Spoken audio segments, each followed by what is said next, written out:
So today I want to talk about this idea of, are you stressing yourself out?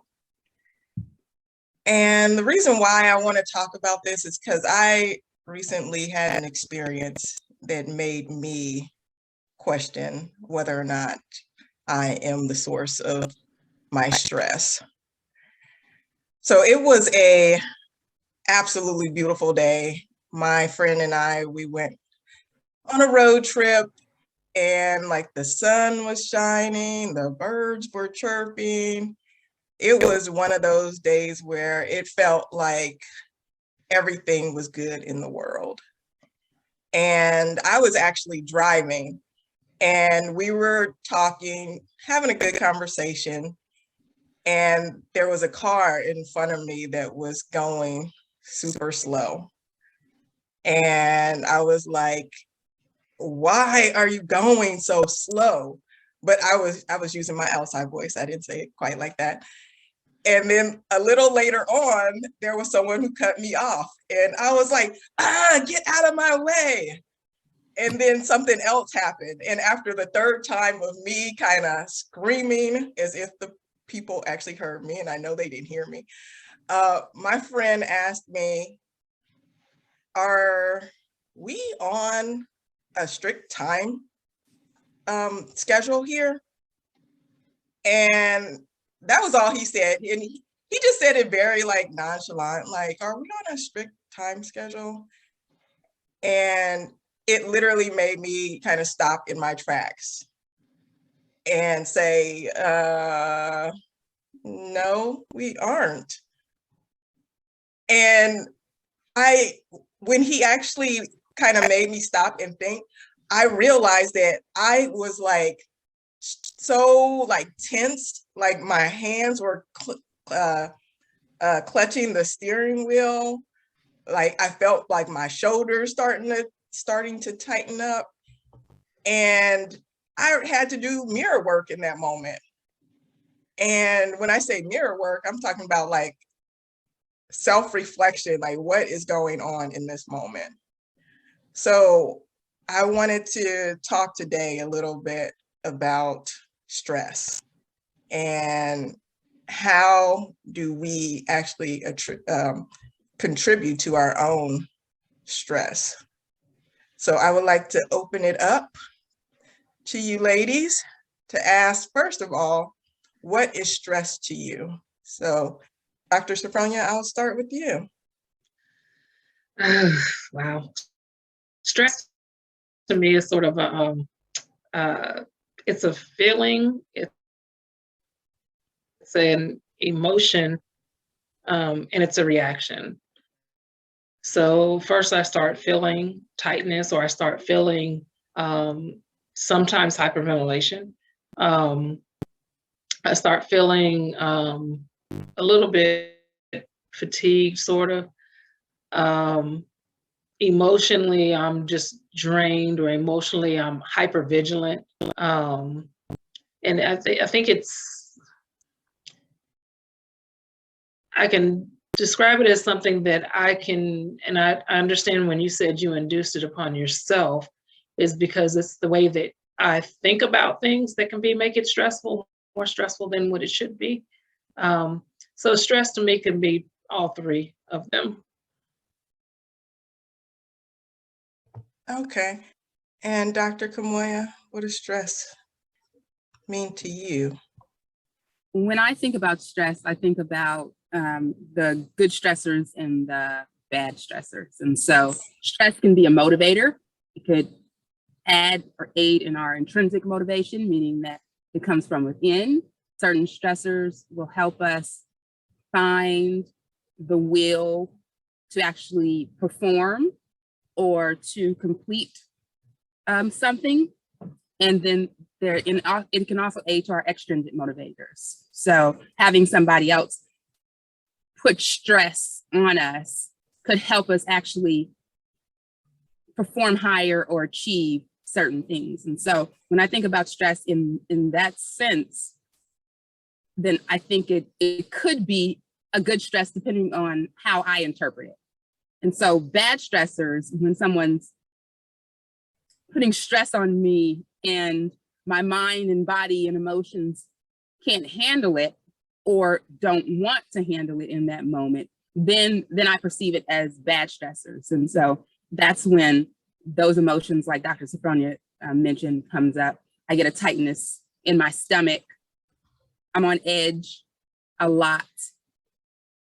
And if I'm in a go, go, go situation, it's not until I actually pause and think about what I've done. So sometimes things are just I'm just kind of on autopilot, and that's actually not how I want to move through the world. And so I try to reduce those negative stressors as much as possible. It's not that I don't encounter them, but I try to think about them differently and reduce those negative stressors. And it's funny that you mentioned the whole road rage thing, because my road rage used to be on 100. And that is something that I have definitely worked on throughout my time, and just taking my time and, you know, making sure I'm monitoring what's coming out of my mouth, whether I'm in the car by myself or someone else is in the car with me, and just monitoring self, because I can control my behavior. I cannot control anybody else's behavior. And so really thinking about situations in a different way has definitely helped me to minimize those negative stressors, or how I perceive stress that happens in my everyday life. So what I'm hearing from both of you is that there's an affective part to stress. So there's the physical part to stress, there's the cognitive part to stress, and all of those things kind of play a role in how we perceive stress and what we do with it. So what I would like to talk about next is when you kind of step back and realize that you are contributing to the stress level in your life, what are some things that you do to help bring that level down?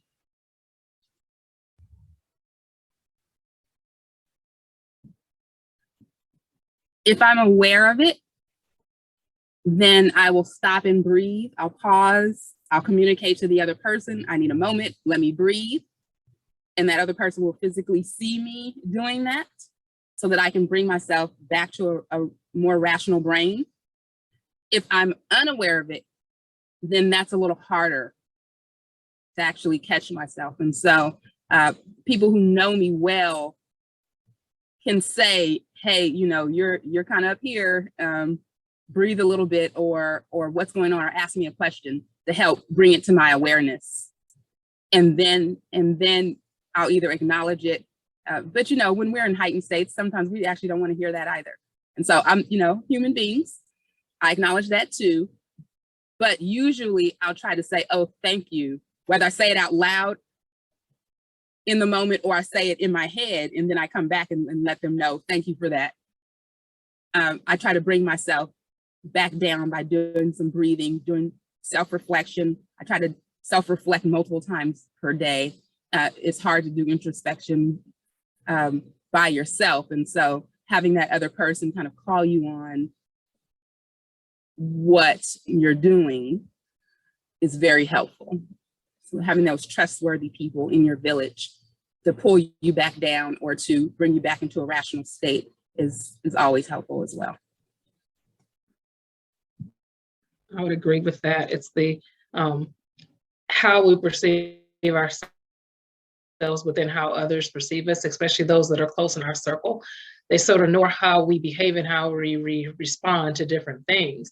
And if they see something that's not normal or that is atypical for how we normally would respond to a situation, it's good to have those people sort of pull your coattail and be like, hey, you know, let's go for a walk, or let's go do this, or, you know, hey, well, what did you learn today about, you know, kind of thing. And it's like, oh, okay, let me refocus my attention. So that helps when you have external people there to sort of check you.